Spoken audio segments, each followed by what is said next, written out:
Drive, Mansfield, Ohio, earlier that morning and had not been heard from. Shelby Police asked the Richland County Sheriff's Office to check the residence to see if she was there. She was not, nor was her ex-boyfriend, John Henry Mack Jr., date of birth March 22nd, 1977. Her black Jetta also was not there.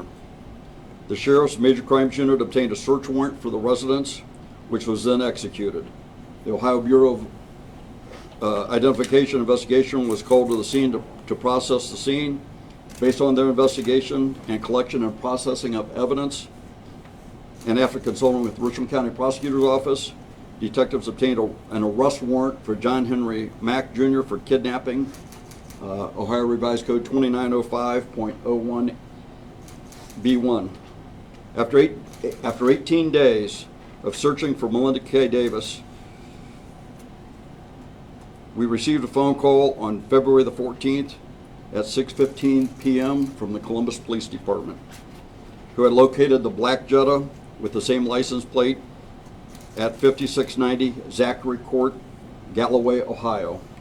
Major Crimes responded. The vehicle was brought back to Richland County to be processed by Ohio BCI. Melinda Davis's body was located in the trunk of the vehicle. Richland County Coroner's Office and Dr. Burwell responded to the scene. Melinda Davis was transported to Montgomery County for an autopsy this morning. Assisting agencies in this investigation: Shelby Police Department, United States Marshal Service, Ohio State Patrol, Ohio Bureau of Identification Investigation, Ontario Police Department, Richland County Prosecutor's Office, Richland County Coroner's Office, Mansfield Police Department, Columbus Police Department, Richland County Children's Services, and the news media, and various citizens who had been involved in trying to locate this vehicle and her person. We're going to let everybody speak first, and then after that we'll take questions. Marshal Elliott, would you like to go? Thank you, Sheriff. I'm just going to be brief. You know, our heart goes out to Melinda and her family today, and we're very sad by this. They'll be in our prayers. And I want to personally thank the sheriff for his leadership, and also all the law enforcement officers all standing back there that didn't stop working since day number one, and didn't sleep since the beginning. And you know, again, a sad day for all of us today. And you know, she'll be in our thoughts and our prayers.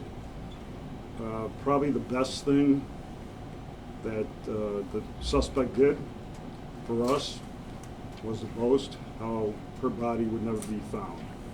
And you don't know the determination of all the people standing back there. So thank you. Prosecutor Bishop. I really have nothing to add. I want to send out our office's condolences to the family.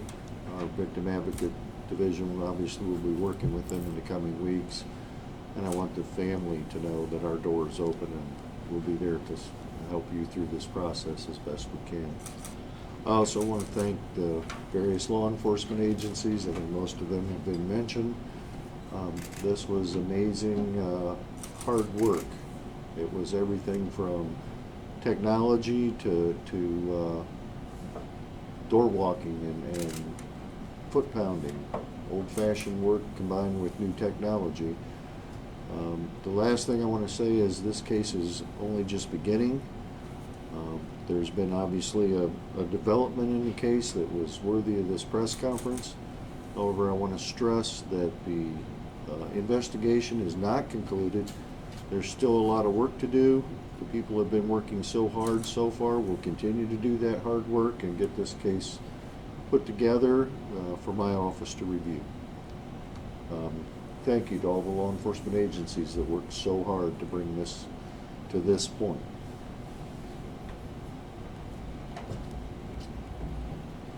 For the Sheriff's Office this morning, my Chief Deputy Major Joe Massey and Captain Zahner met with the family member at the Shelby Police Department with Chief Lance Combs, and I don't know if somebody wants to comment. And Captain Rouse here on behalf of Chief Combs. Joe, do you want to say anything about So the family was notified this morning before we did this press conference, so they were aware of what was going on. We will entertain questions at this time. Sheriff, John Henry Mack still charged with only kidnapping? That's a question for the prosecutor. At this time, he is still incarcerated in the Richland County Jail, and that is the charge. That's one of the charges he's in on. Yes, he remains charged with kidnapping. He's also charged with receiving stolen property for an unrelated matter. Obviously, the charges and the number of charges will be determined at a later date once this investigation is fully completed and submitted to us.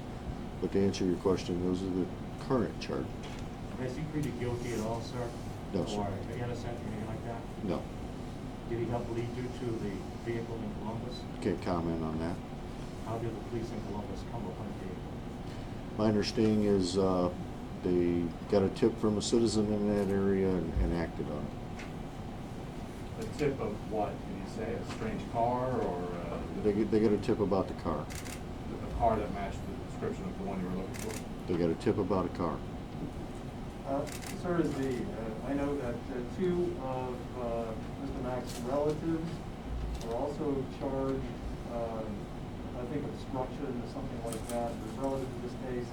Is that still the case, or are there likely to be other people who are part of this investigation? Those two individuals are still charged. They will continue to go through the process. It's too early to determine if other people will be involved. Is that aiding and abetting or harboring? It's obstructing justice.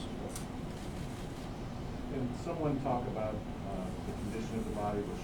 What injuries did she suffer?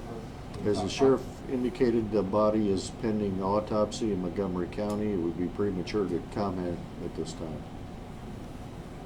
What did they find in his house that led to the kidnapping charge, or about what was found?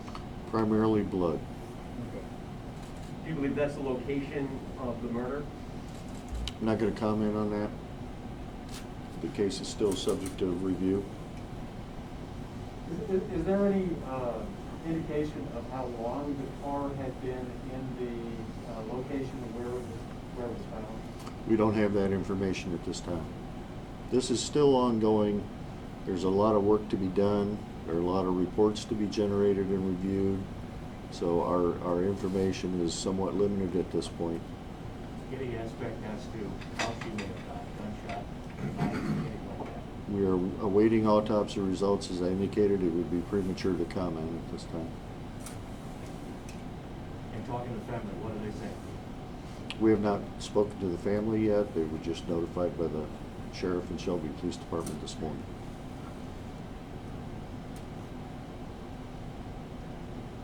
Pete indicated that, he said that you'd never find the body. Is that the only thing that he said about the body? Yeah, that is all I was told. And you said that motivating officers to... Well, you know, whenever you have somebody that's missing, it's always going to motivate us. So, you know, their teamwork was outstanding, and they didn't sleep for however long it's been, and they worked through this thing, and I'm very proud of them. Any indication of what led up to this?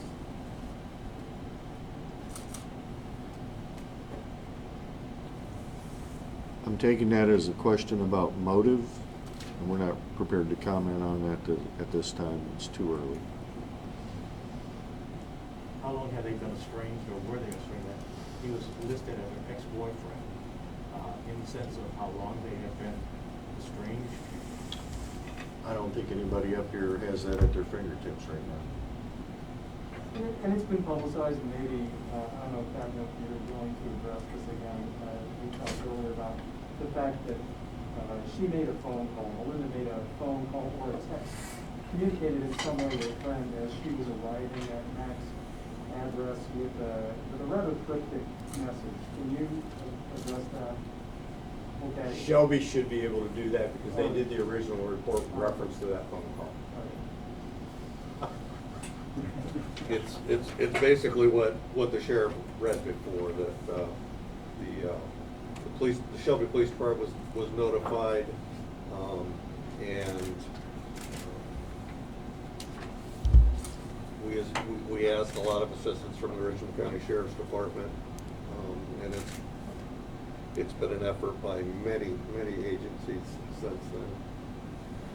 You know, I think one of the things that we can say, and I think everybody has said this, you know, there's still a lot of investigation that goes on in this, and there's certainly, the car was just found last night.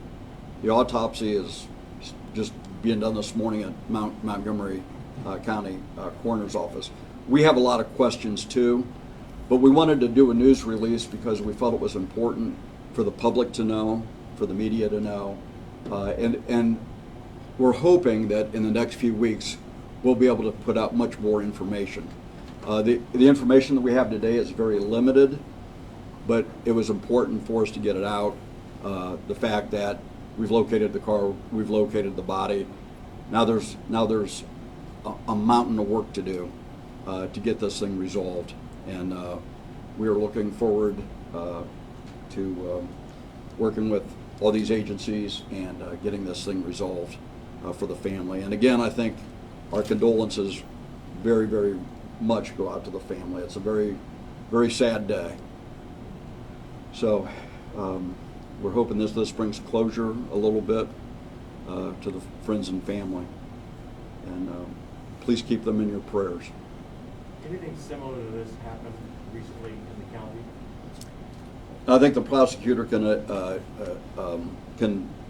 talk about this a little bit. I think this is, without saying too much about this case, you know, obviously we are all very concerned about domestic violence in this county and in this country, and there has been other domestic violence cases that have ended tragically, and you know, we very much are aware of that, and that's why we have victims assistance, and the state of Ohio has victims assistance, and we really try to strive for this very, very much. It is not the only case, I don't think, in the past year, and I don't know how many cases you want to comment on, Gary, but I don't know that it's appropriate to comment on specific cases. We have had a number of cases. The one thing I would say is we've had a number of cases where the lead up or the prior history did not rise to the level of a felony and was therefore not brought to my office, because my office handles felonies. There have been a number of instances where we were not put in a position, or were law enforcement, to do anything to protect those individuals, either because it was not reported or because the allegation was recanted. We're not here to pass judgment on those facts. We're here to say we deal with those facts. Similarly, in this case, the prior history will be worked up. We'll be made aware of that through the reports that these individuals will be filing with us. We'll take that into consideration as well, but we're going to deal with the crime that was committed. Is there any history that you can comment on involving this couple? I'm not going to comment on that. This is what can be called a teachable moment. People, if they see something that looks unusual or leading to domestic violence, should they be silent? Should they call you? Should they call somebody to try and get some help from somebody or themselves? They absolutely should. They should call law enforcement. They should call 911. They should call my victim advocates. They should call my office. They should call someone and report instances where abuse or domestic violence is suspected. Anyone who values human life should do that. Carol, is that a caution? Yes, absolutely. Thanks.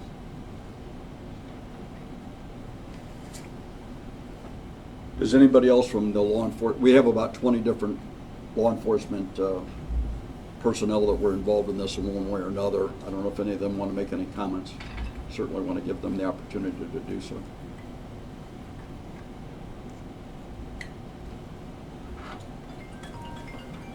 Thank you very much. This concludes the news conference. Thank you, sir.